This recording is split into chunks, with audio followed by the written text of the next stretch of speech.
Bismillahirrahmanirrahim. Assalamualaikum warahmatullahi wabarakatuh.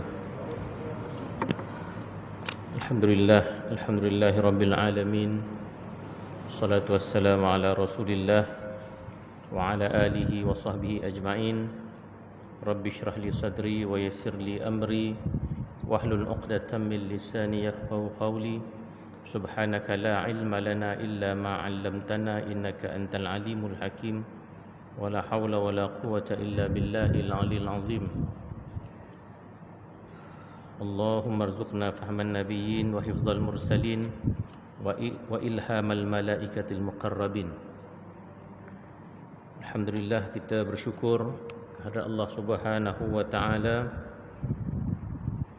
dengan segala limpah rahmat, kurnia, keizinan dari Allah Subhanahu wa taala, kita diberikan lagi nikmat untuk terus hidup dalam keadaan taat kepada Allah Subhanahu wa taala, dan kita dapat memanfaatkan masa kita untuk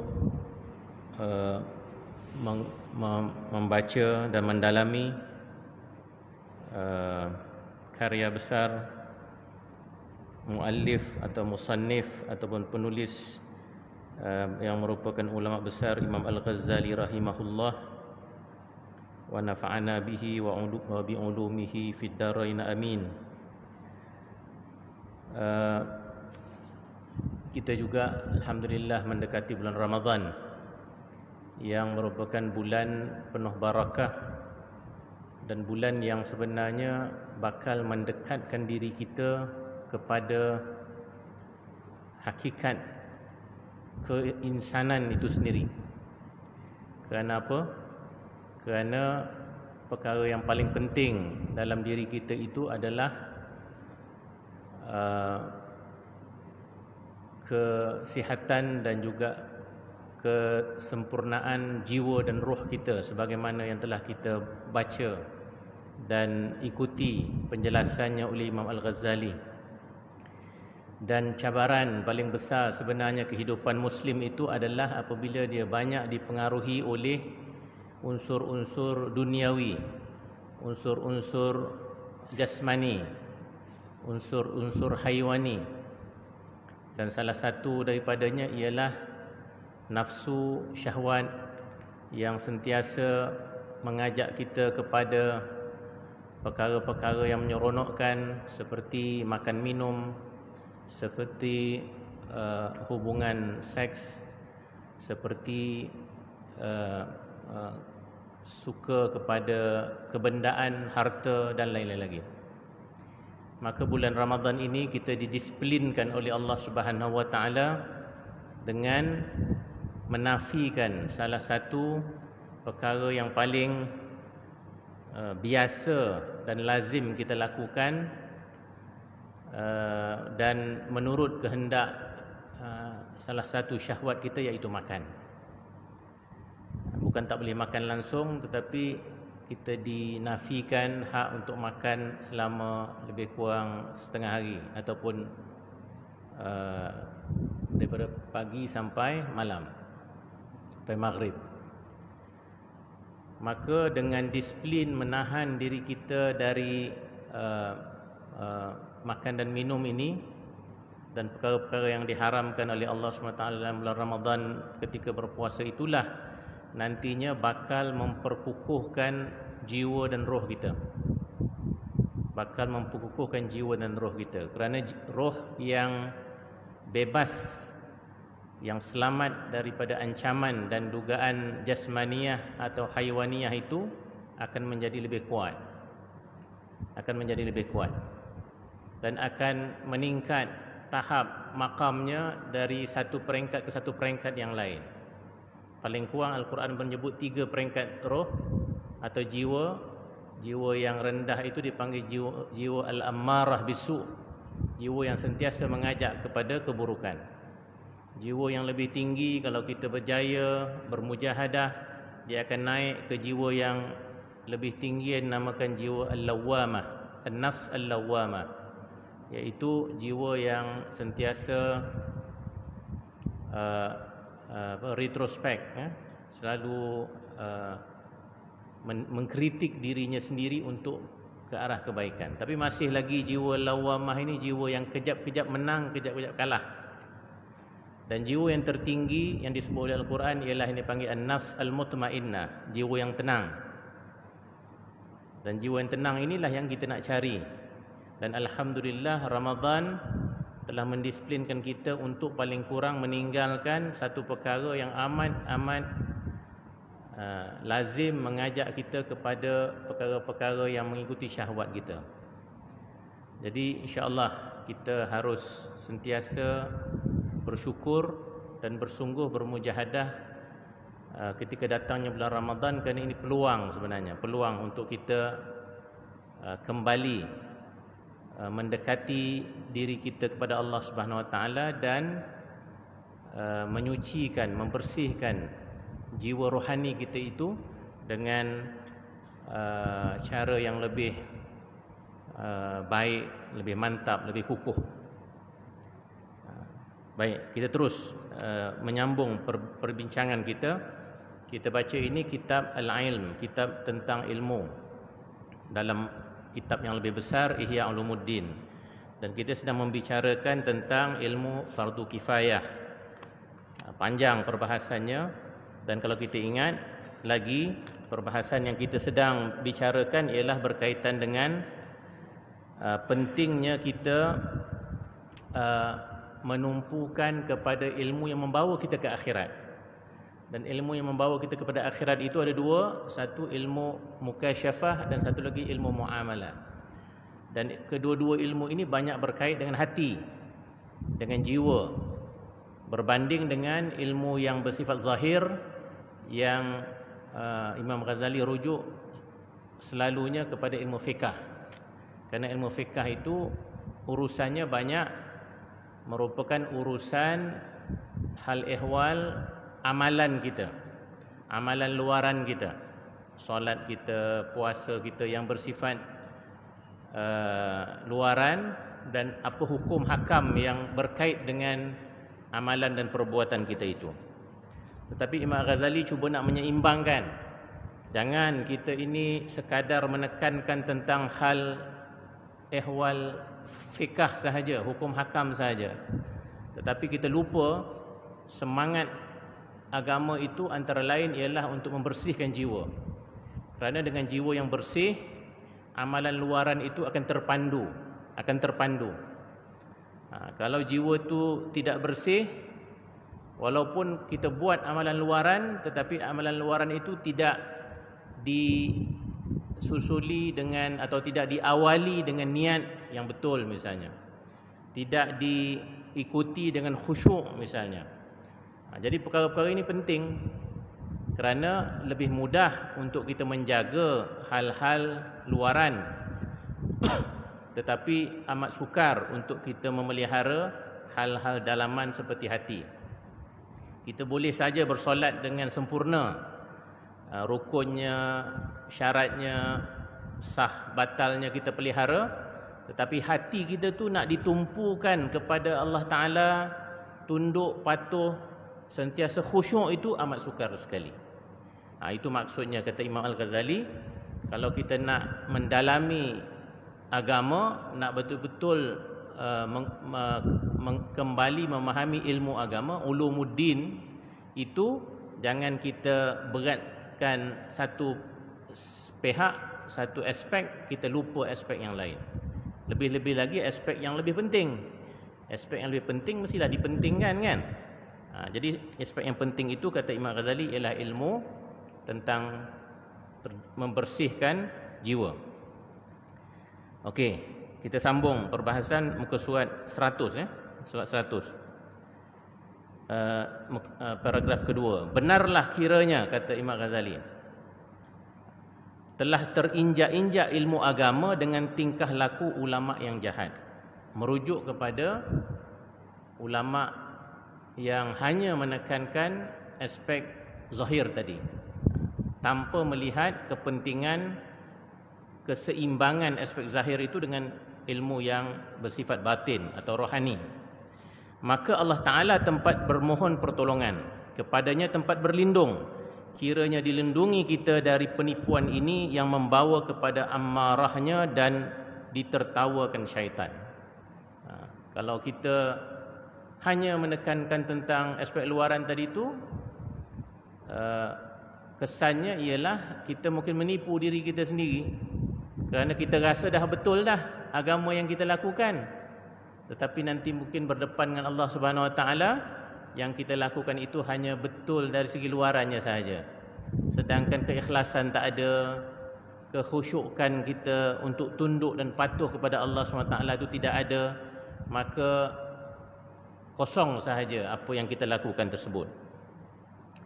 Kata Imam Al-Ghazali, ahli wara' dari ulama zahir mengaku kelebihan ulama batin dan yang mempunyai mata hati. Maksud kata Imam Al-Ghazali, kalau ulama fiqh yang sebenar, dalam kalangan ulama fiqh yang muktabar, mereka tidak akan mengenepikan aspek batin ini, aspek kerohanian. Walaupun mereka seorang fuqaha, seorang faqih, seorang pakar dalam bidang fiqh, berbicara, berbahas tentang hukum hakam dengan begitu mendalam sekali, tetapi mereka tidak pernah lupa bahawa fiqh itu harus diseimbangkan dengan ilmu yang bersifat dalaman tadi. Contoh yang diberikan oleh Imam Al-Ghazali ialah Imam Syafi'i sendiri, imam faqih yang paling hebat, yang merupakan imam kepada mazhab Syafi'i. Imam Asy-Syafi'i radhiyallahu anhu, kata Imam Al-Ghazali, pernah duduk di hadapan Syaiban, si pengembala, seorang sufi pada zamannya, seperti duduknya seorang anak kecil di maktab, seraya bertanya, bagaimana membuat itu dan ini. Maknanya Imam Syafi'i yang hebat dari segi fiqahnya itu pun, dia tidak lupa untuk mendalami, mencari ilmu-ilmu yang berkaitan dengan dalaman ini, hal-hal kerohanian ini, dan menziarahi dan bertemu dengan orang-orang yang ahli dalam bidang tersebut. Macam hari ini ilmu kerohanian ni biasanya orang kita namakan ilmu tasawuf, kan, ilmu tasawuf. Dan orang tasawuf ni kadang-kadang dia tidak sepopular orang fiqh. Kalau ulama tasawuf tu dia mungkin lebih tawaduk, lebih menumpukan hal-hal pembersihan jiwa, menjauhi hal-hal seperti riya, ujub. Dia tak ke depan lah, kan? Jadi tidaklah masyhur namanya berbanding dengan yang berbicara tentang hal fiqh. Sebab itu nama seperti Syaiban ni kita pun tak pernah dengar, tapi Imam Syafi'i sampai sekarang orang kenal, kan? Sebab berbicara tentang hal-hal hukum hakam fiqh tadi. Tetapi kata Imam Al-Ghazali, hatta Imam Syafi'i pun pada zamannya pergi kepada ulama-ulama tasawuf yang hebat ini, mungkin tidak dikenali, tetapi nak belajar hikmah-hikmah untuk menyucikan diri, bertanya itu dan ini. Maka dikatakan kepada Imam Syafi'i, seperti engkau bertanya kepada badui ini. Jadi orang tanya, wahai Imam Syafi'i, kenapa engkau datang kepada Syaiban? Syaiban ni orang yang biasa-biasa saja, tapi seorang sufi, dan orang kampung lah, senang kata, kan. Badui ni kalau zaman dulu tu orang kampung lah, tidak sangat dikenali orang, tapi Imam Syafi'i menziarahi dia. Maka jawab Imam Syafi'i, sesungguhnya ini sesuai dengan apa yang telah kami lupakan. Orang-orang macam ni, dia mengingatkan kita tentang benda yang kadang-kadang kita lupa, kan?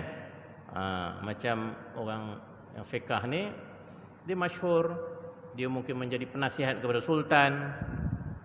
Hari ni pun macam tu juga. Kalau hebat dari sudut fiqh, fatwa misalnya, jadi mufti, jadi penasihat syariah dan lain-lain lagi, jadi dikenali.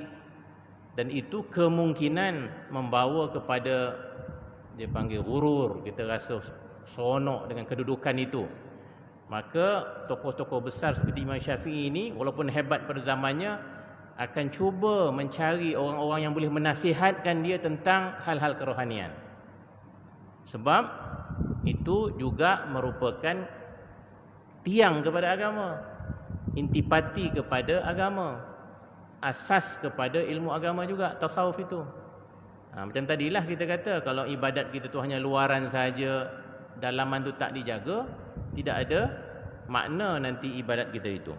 Maka Imam Syafi'i itu walaupun hebat dari sudut ilmu zahir lah ataupun fiqh, masih lagi mementingkan hal-hal kerohanian itu dengan antara lain menziarahi dan bertanya tentang perkara-perkara kerohanian itu kepada ahlinya. Begitu juga dengan Imam Ahmad bin Hanbal radhiyallahu anhu dan Yahya bin Ma'in. Ini merupakan tokoh fuqaha yang terkenal, juga imam mazhab juga. Imam Ahmad bin Hanbal ini ya, imam kepada mazhab Hambali, selalu pergi berjumpa dengan Ma'ruf Al-Karhi. Ini juga seorang ahli tasawuf yang terkenal dalam kalangan orang tasawuf lah. Padahal dalam ilmu zahir tak adalah orang lain yang setingkat dengan keduanya. Maknanya tokoh Imam Ahmad bin Hanbal dan Yahya bin Ma'in ini hebat sungguh dalam bidang fiqh dan dalam kalangan ahli-ahli ilmu. Tetapi macam Imam Syafi'i tadi, ia masih baik, tidak bermusuh, malah menziarahi ulama-ulama tasawuf untuk bertanya kepada mereka nasihat-nasihat, menjaga hati misalnya, apakah amalan-amalan yang terbaik, supaya seimbang ilmu fikahnya itu dengan ilmu kerohanian.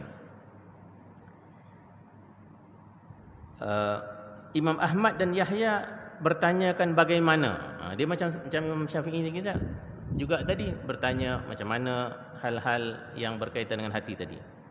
Sedang Rasulullah SAW pernah bersabda ketika ditanyakan apa yang kami perbuat apabila datang kepada kami satu persoalan yang kami tidak peroleh dalam kitab dan sunnah. Maka jawab Rasulullah, salus salihin waj'aluhu syura bainahum.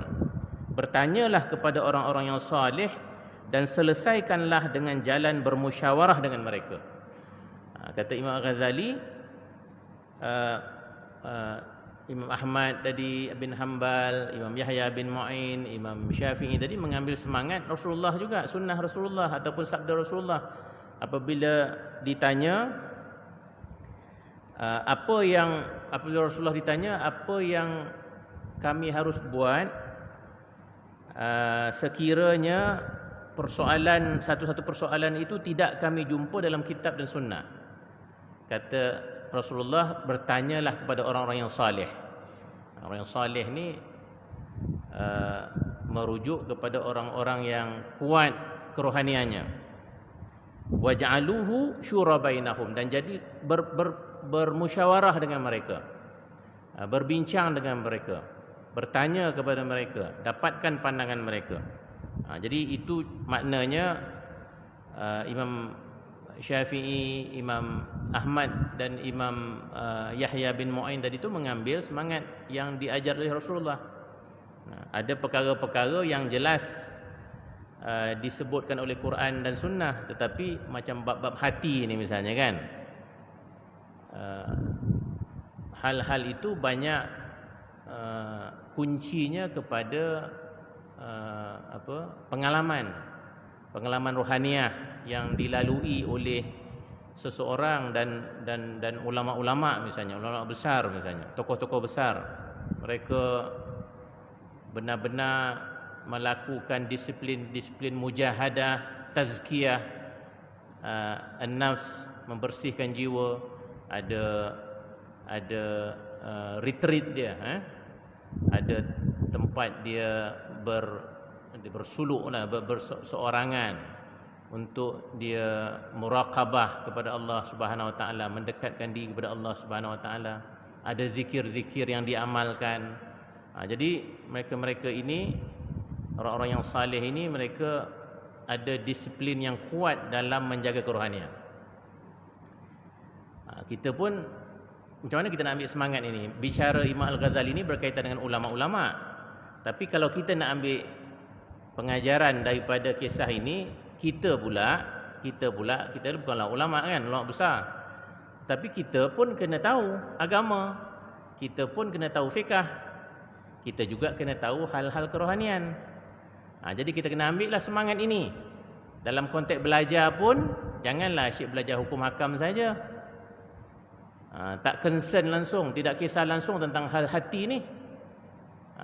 Jadi dari segi ilmu pun, kita pun belajar fiqh, belajar juga tasawuf, belajar akidah, biar seimbang semua. Dan alhamdulillah masjid-masjid, madrasah-madrasah di Malaysia ni kebanyakannya sudah pun ada ustaz-ustaz yang mengajar tu. Ada ustaz mengajar fiqh, ada ustaz mengajar akidah, ada ustaz mengajar tasawuf. Jadi jangan pilih-pilih pula, saya nak dengar yang fiqh sajalah. Yang tasawuf ni saya tak nak, saya dah okey dah. Tak ada masalah hati saya. Sebenarnya yang hati itu yang susah. Yang fiqh ni daripada kecil lagi dah belajar. Taharah misalnya kan. Air mutlak tu dah berapa kali ulang dah. Sekolah rendah, kafar belajar lagi. Sekolah menengah pun belajar lagi. Dah boleh lancar dah air mutlak berapa kan. Kelupa dah. Tapi banyak kali. Tapi bab zuhud misalnya, bab wara' misalnya, bab ghurur, nak mengelakkan diri kita daripada tertipu, kan? Itu jarang kita dengar kan? Jarang kita dengar. Kat kafar tak ada tu. Sedangkan itu penting. Itu penting dalam memelihara hati kita. Itu diajar, kalau dalam konteks hari ini banyak diajar dalam bidang tasawuf. Jadi kalau adalah kuliah-kuliah tasawuf, pergi dengar. Kan? Kadang-kadang nama tasawuf ini diburukkan. Diburukkan disebabkan mungkin ada 1-2 kes. Kumpulan-kumpulan ke tarekat ke yang bermasalah. Tapi umumnya tak ada masalah.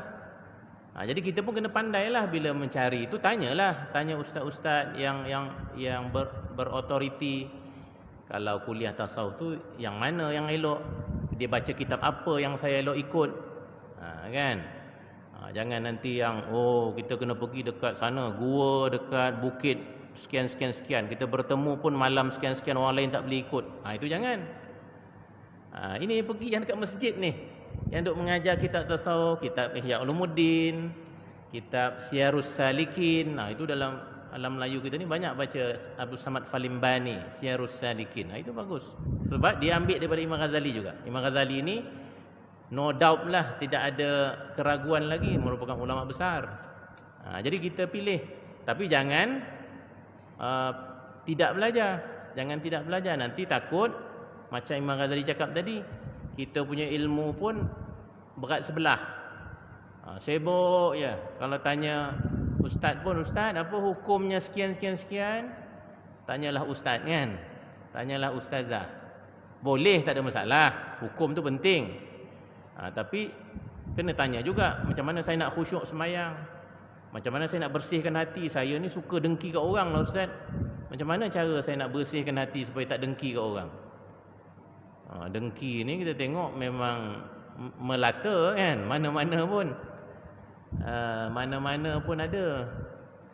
Itu sebab macam-macam isu jenayah lah, isu perpecahan lah, isu mengata orang lah. Itu semua hal apa? Itu hal hati. Itu bukan hal hukum hakam. Kan, itu bukan hal fiqh lah, tapi itu banyaknya hal hati yang menyebabkan masalah akhlak ni. Jadi itu penting ya. Seperti mana tokoh-tokoh besar seperti Imam Syafi'i, Imam Ahmad bin Hanbal, mereka ini tokoh fuqaha yang besar lah. Tapi kita ni tak besar mana, kita ambil semangat belajar tu. Kalau belajar fiqh kita belajar, tasawuf ini pun kena belajar juga. Hal-hal hati ni kena belajar juga. Tahu penyakit hati ni apa dan perubatannya apa. Dia punya diagnosisnya apa dan prescriptionnya apa. Itu semua dah dibicarakan. Dalam kitab Ihya ni sebenarnya huraiannya banyak tentang hal-hal itulah. Tapi tak sampailah lagi sebab kita duk baca ni bab pertama baru. Itu dah masuk bab-bab yang belakang-belakang. Tapi tak apa, jangan risau. Yang penting kita terus menerus cuba mendalami apa sahaja perkara yang baik dari ulama-ulama kita. Baik. Kerana itulah kata Imam Al-Ghazali, dikatakan bahawa ulama zahir itu adalah hiasan bumi dan kerajaan, sementara ulama batin itu adalah hiasan langit dan alam malakut. Maksudnya apa? Ulama fiqh itu dia dikenali di dunia ini oleh pemerintah, kan? Macam tadilah, sentiasa dirujuk. Kerana hal-hal luaran ini memang hal-hal yang lazim akan ditanya dan akan dirujuk oleh sama ada pemerintah, sama ada orang ramai, semua akan bertanya. Sedangkan hal-hal dalaman itu tak ramai yang bertanya dan tak dikenali pun kadang-kadang ulama-ulamanya, orang-orangnya. Tetapi kata Imam Ghazali, dia dikenali di langit sana oleh para malaikat, oleh Allah Ta'ala, sentiasa merahmati orang-orang sebegini, orang salihin dan lain-lain lagi. Berkata Junaid ni seorang ahli sufi juga, Junaid Baghdadi, ya. Bertanya As-Sirri, guruku. Maknanya Junaid ni berkata, guru dia yang bernama As-Sirri ni bertanya kepada dia, kepada Junaid, pada satu hari, apabila engkau berpindah dariku, maka dengan siapa yang engkau akan bercakap-cakap?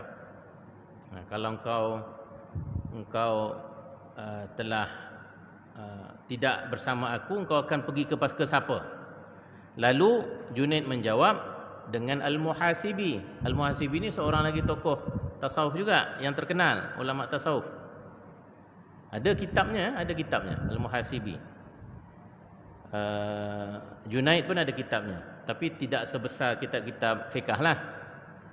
Maka ia berkata, betul, kata gurunya As-Sirri itu betul. Ambillah dari ilmunya dan adab kesopanannya. Sebab orang-orang ahli-ahli tasawuf ini, tokoh-tokoh tasawuf ini, mereka terkenal kerana dia punya adab yang tinggi, akhlaknya yang begitu hebat. Kan? Kenapa? Kerana mereka bicara tentang hati. Mereka bicara tentang pembersihan jiwa. Yang fiqh tu tadi, kata Imam Ghazali, dia banyak berpercaya tentang hukum hakam, tentang luaran itu. Mungkin kecenderungan itu nanti lebih kepada merasai kepentingan dirinya dalam kalangan pemerintah misalnya, dalam kalangan masyarakat awam misalnya. Tinggalkanlah dari engkau pemecahannya ilmu kalam dan serahkan itu kepada para ulama ilmu kalam itu sendiri. Ni kitab terjemahan, dia jadi susah sikit. Katanya, baguslah engkau pergi kepada Muhasibi itu, kerana dia juga tokoh yang hebat dalam kerohanian. Tapi kadang-kadang dia kata Al-Muhasibi itu juga berbicara tentang hal-hal yang lain, kadang-kadang perdebatan. Yang itu engkau tinggalkan. Ambil yang bab akhlaknya itu. Pilih-pilihlah. Kalam ataupun ilmu kalam ni satu ilmu berkaitan dengan akidah. Tetapi dia lebih banyak hal-hal perdebatan akidah. Sebab tu dalam akidah itu, siapa yang ambil usuluddin misalnya, dia akan belajarlah ilmu kalam ini. Misalnya Mu'tazilah punya pandangan, Asy'ariyah punya pandangan, Jabariyah. Itu dah macam mendalam dan ada dia punya perdebatan, ada konfliknya. Iaitu dia dah mendalam lah. Tapi asasnya ialah akidah. Jadi kata guru kepada Junaid ni, kalau kamu pergi kepada orang lain seperti Muhasibi, ambil akhlaknya itu, perbahasan akhlaknya itu ambil. Tapi tinggalkan perbahasan yang perdebatan, kerana itu tidak begitu memberikan manfaat kepada kamu. Samalah kita hari ni kan. Tengoklah kita punya WhatsApp group. Tiap-tiap hari macam-macam perdebatan. Facebook. Tapi banyaknya perdebatan apa? Politik kan, contoh. Pilihan raya dah nak dekat ni. Macam-macam lah. Tapi kalau kita tengok kebanyakannya tidaklah memberi manfaat, khususnya kepada jiwa kita. Malah jadi bengang lagi ada kan. Kalau kita parti ni, dengar kutukan-kutukan tu, jadi bengang. Kita rasa nak jawab balik. Itu yang kadang-kadang panjang. dalam WhatsApp lah, dalam Facebook lah. Tapi kalau kita fikir-fikir balik, tidak ada manfaat yang besar. Bukan politik tak penting. Kalau nak berpolitik, kita berpolitik dengan baik. Sampai masa nanti mengundilah. Pilihlah pemimpin yang baik. Kalau nak bicara tentang pembangunan, tentang ekonomi, kita bicara dalam bentuknya yang membina. Ya. Samalah, dahulu pun begitu juga. Zaman Imam Al-Ghazali itu pun dah ada perdebatan-perdebatan. Hari ini pun perdebatan tentang agama pun kadang-kadang banyak lebih membawa kepada perpecahan berbanding kepada kesatuan. Jadi kita pun macam itulah, kalau dengar grup ni bergaduh dengan grup sana hal agama ni, pasal mazhab lah, pasal apa, yang bab perdebatan tu kita tinggalkan. Kita ambil dia punya hal-hal kebaikan yang ada. Sebab selalunya kalau dah berdebat tu dia adalah kepentingan kelompok, kepentingan individu yang kadang-kadang merugikan. Kita nak kalau boleh kita pergi kepada intipati yang dibicarakan oleh ulama-ulama kita ni, yang tidak melibatkan kutuk orang sana, kutuk orang sini. Yang penting apa yang terbaik untuk kita lakukan dan amalkan untuk agama kita.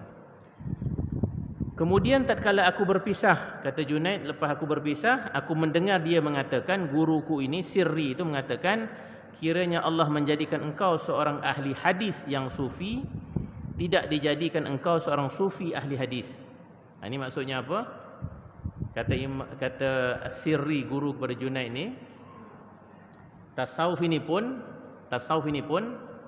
kalau kita nak mendalaminya, selepas kita mendalami hal-hal asas dalam agama, Quran, hadis, itu kita kena belajar dulu. Sebab ada kecenderungan kadang-kadang orang dia pergi kepada agama ni terus kepada tasawuf. Itu pun sebenarnya bermasalah, kata Imam Al-Ghazali dan kata Sirri ni, ni orang tasawuf cakap ni. Dia kata jangan kita ni sibuk dengan tasawuf, tetapi yang asas agama tu kita tak belajar. Akidah misalnya kita tak belajar. Fiqh tadi kita tak belajar langsung. Itu yang akhirnya nak makrifat aja, kan? Nak capai makrifat aja. Dan bila dah sampai makrifat tu tak payah semayang dah. Sebab saya dah sampai makam, telah terlepas semua tanggungjawab taklif syariah untuk saya, sebab saya dah dekat dengan Tuhan. Ini semua masalah-masalah yang bakal berlaku sekiranya belajar tasawuf tidak belajar asas-asas agama yang lain. Ini nasihat daripada orang tasawuf sendiri, Sirri ini. Dia kata bagus kalau engkau ni menjadi seorang ahli hadis yang sufi, bukan seorang yang sufi tetapi tidak belajar ilmu-ilmu yang lain. Tapi jangan pula belajar ilmu hadis saja, tak belajar tasawuf. Itu problem juga. Itu takut nanti nak membid'ahkan orang saja. Itu masalah juga. Jadi sebenarnya kuncinya ialah keseimbangan. Kuncinya ialah keseimbangan. Ilmu agama yang penting-penting tu belajar semua. Supaya apa? Supaya kita punya agama itu dia terbina pada tiang-tiangnya yang asasi. Tiang serinya itu semua ada. Barulah rumah tu cantik kalau tiang-tiangnya kokoh. Tapi kalau satu tiang je kita ada kuat, yang lainnya tak ada tiang, itu yang dia sendeng saja dan dia mudah runtuh. Ilmu agama pun begitu juga. Paling asas seperti mana hadis Jibril yang diriwayatkan oleh Sayyidina Umar mengatakan bahawa Jibril datang kepada Rasulullah bertanya tentang apa itu 3 perkara dalam agama ini. Apa itu iman, apa itu Islam, dan apa itu ihsan. Apa itu ihsan? 3 benda. Itulah tiang agama yang ulama-ulama ambil daripada hadis tu. Sebab bila ditanya apa itu iman, Nabi jawab iman itu adalah rukun iman yang 6. Apa itu Islam? Islam itu adalah rukun Islam yang 5. Apa itu ihsan? Ihsan ini Nabi jawab engkau tunduk kepada Allah seolah-olah engkau melihat Allah, dan kalau kau tak melihat Allah, Allah itu melihat kamu. Dan kata para ulama, bila mentafsirkan hadis itu, itulah yang dinamakan makam ihsan atau kerohanian. Jadi cantiklah. Ilmunya apa? 3 benda tu. Yang ilmu iman itu dipanggil ilmu akidah, ilmu usuluddin, ilmu tauhid. Ilmu Islam itu yang ditanya oleh Jibril itu adalah ilmu syariah, ilmu fiqah, ilmu hukum hakam, dan ihsan itu adalah ilmu kerohanian, ilmu akhlak, ilmu tasawuf. Jadi tiga tu seolah-olah macam tiang agama. Kalau ada tiga-tiga tu pada kita dari segi ilmu, insya-Allah kita akan jadi orang yang seimbang dari segi agama. Tidak ekstrim. Tapi kalau ambil satu, tak belajar yang dua, atau belajar yang ini tak ambil yang sana, kita takut. Itu yang kadang-kadang dalam masyarakat kita ramai yang ekstrim. Kalau dia belajar tasawuf saja tak belajar yang lain, yang tu orang lain semua disalahkan. Ini ilmu zahir, ni ulama zahir. Dia baca pula yang kita bacakan tadi separuh-separuh. Itu dia nak ini. Sama juga kalau yang belajar fiqh saja tak belajar tasawuf, duk sibuk benda-benda hukum hakam, hatinya itu tidak pernah dididik, dibersihkan untuk benar-benar tunduk kepada Allah Subhanahu Wa Taala. Okey. Sikit lagi, 2 minit. 2 minit atau 3 minit lagi ya. Okey. Diisyaratkan oleh As-Sirri bahawa orang yang memperoleh hadis dan ilmu kemudiannya bertasawuf maka akan memperoleh kemenangan. Maksudnya sebelum bertasawuf itu pastikan kita kuat daripada ilmu-ilmu asasi, ilmu Qurannya, ilmu hadisnya, ilmu akidahnya dan lain-lain lagi. Dan orang yang bertasawuf sebelum berilmu dengan yang lain maka akan membahayakan akan dirinya, akan membahayakan akan dirinya. Kalau anda bertanya pula mengapa anda tidak membentangkan ilmu kalam dan falsafah dalam macam-macam ilmu itu dan anda terangkan bahawa keduanya itu sama ada tercela atau terpuji. Ada pula orang bertanya Imam Ghazali, macam mana dengan dua lagi ilmu, ilmu kalam, ilmu yang tadi itu perdebatan tentang akidah itu dengan ilmu falsafah. Ini juga dua ilmu yang zaman Imam Ghazali dulu memang hebat.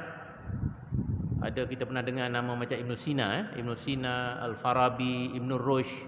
Ini tokoh-tokoh falsafah. Ibn Sina dengan Al-Farabi awal sikit pada Imam Ghazali. Ibn Rushd dia kemudian sikit pada Imam Ghazali. Tapi zaman itu falsafah itu begitu hebat sekali. Dan sebahagian pemikiran itu datang daripada Yunani. Jadi Imam Ghazali ditanya tentang dua ilmu ini. Ini lepas ni jawapan terhadap soalan tu. Tapi tak akan selesai kalau saya baca sebab kita ada 2 minit sahaja. InsyaAllah kita sambung pada akan datang perbahasan dua ilmu ini. Benda ni kadang-kala sebahagian kita rasa perlu ke saya tahu hal-hal ini. Jangan kita rasa tak perlu. Kerana hari ini kalau kita tengok di barat dan juga hatta dalam negara-negara Islam pun pemikiran falsafah inilah yang banyak masuk menyerap dalam masyarakat dan mempengaruhi anak-anak muda kita. Mereka mungkin tak belajar falsafah, tapi cara mereka berfikir itu sebenarnya banyak dipengaruhi oleh kerangka-kerangka falsafah yang datang dari barat. Misalnya liberalism, hedonism, kan? Yang nak enjoy aja kan, setiap hari nak main game aja apa semua tu. Falsafah apa tu? Ada dia punya aliran falsafah dia panggil hedonisme. Hedonisme tu ada ahli-ahli falsafahnya yang bercakap bahawa what is good for you is what give pleasure to you, and what is bad for you is what give you pain. Itu falsafah dia. Benda yang baik itu adalah benda yang memberi kelazatan. Tapi pleasure ini mereka hanya lihat daripada pleasure dari segi jasmani saja. Seksual misalnya, kegembiraan makan. Itulah falsafah anak-anak muda yang hoha-hoha hari ini tu. Tiap-tiap hari nak main aja apa semua kan. Sampai dia mempengaruhi juga kita punya sistem. Sistem pendidikan pun hari ini dia orang kata kena fun. We have to make our educational system fun. Lama-lama belajar pun dah tak serius. Sebab kita nak ikut cara gaya fikir anak-anak generasi hari ini, sampai orang tua-tua pun terpaksa. Jadi ini falsafah. Walaupun mungkin mereka tak belajar falsafah secara rasmi, tetapi aliran-aliran itu banyak sebenarnya mempengaruhi. Nanti kita insya-Allah akan datang, kita akan baca dan belajar sedikit apa Imam Ghazali bercakap tentang hal falsafah. Wallahu alam. Assalamualaikum warahmatullahi wabarakatuh. Bismillahirrahmanirrahim. Alhamdulillahirabbil alamin wassalatu wassalamu ala Rasulillah wa ala alihi washabbihi ajmain. Allahumma iftah alaina futuhal arifin warzuqna fahman nabiyyin bi ja'i khatamil mursalin. Allahumma faqihna fid din wa 'allimna at-ta'wil ihdinas siratal mustaqim. Allahumma arinal haqqa haqqan warzuqna ittiba'ahu wa arinal batila batilan warzuqna ijtinabah. Rabbana atina fid dunya hasanah wa fil akhirati hasanah wa qina adzaban nar. Sallallahu ala sayyidina Muhammad wa ala alihi washabbihi wa baraka wa sallam. Alhamdulillahirabbil alamin.